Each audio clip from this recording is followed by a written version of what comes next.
Do you ever wonder how to find those perfect boondocking sites? Well, stay tuned. Today I'm going to show you how I do it.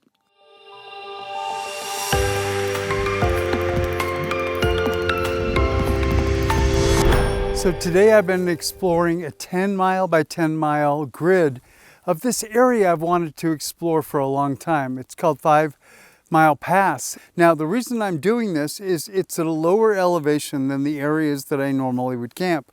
This is more of a desert environment. The reason being is that I'm looking for a place for boondocking or dispersed camping that we can get into earlier in the season and stay a little bit later. And here we are early in the spring, and it's a beautiful day, and for no other reason, sure, I'm out looking for boondocking sites, but I can't complain about spending a day out here in nature.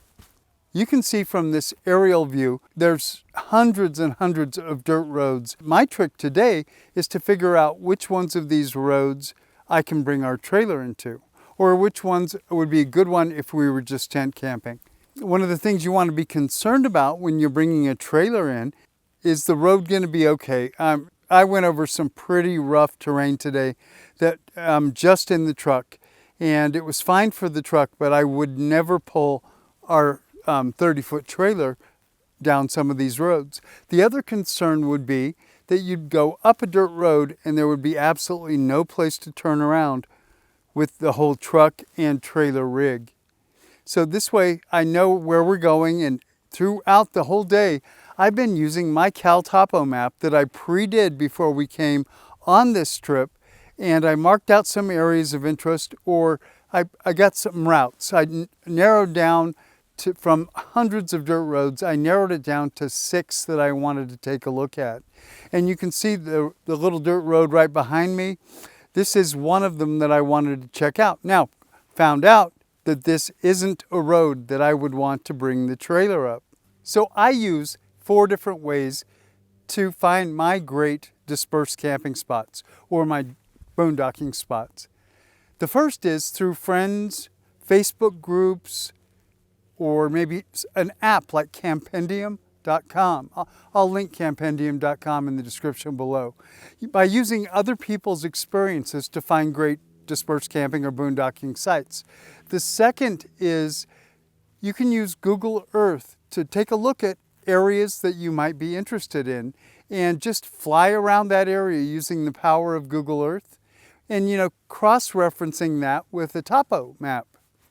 The third, and this is my favorite way to do it, that is when you're already camping, when you've got a campsite all set up, is to jump in the truck or car or whatever and just start exploring.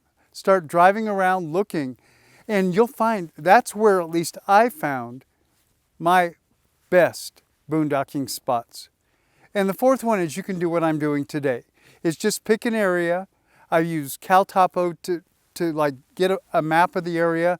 I narrowed it down to 6 areas I'd really like to try in this 100 square mile area that I'm looking in today, and then just go out, enjoy a day in nature, get out there, have fun, go up and down some dirt roads, and just find a great spot that you maybe could pull the trailer into, or even just note areas that you might like to do a little tent camping.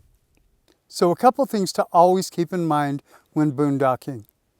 First, leave no trace. Probably the most important principle.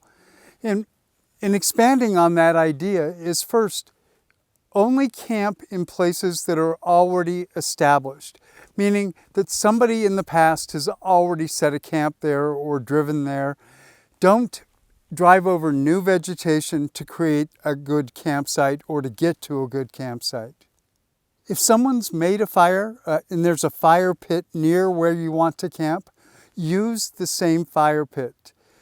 Rather than creating another burn scar, just modify or use the one or set up your camp around the existing fire pit. So if you're out looking for dispersed camping sites and somebody's already camping there, move on. Give them some space, have the respect. They don't call it dispersed camping for no reason. Even if there's space to fit your rig in by the side of that person, don't do it. Move on and find a different spot. respect that space that they've gone to all that work to get their campsite set up in that place. So I hope you found some great value in today's video. I hope you picked up some tips so that you can go out and find your hidden gem campsite, a little treasure tucked away someplace that you can really enjoy and for a little while call your own. If you did get some value, please give us a big thumbs up. It really does help. I'm John with Let's Go Now Adventures, and I'll see you on the next adventure.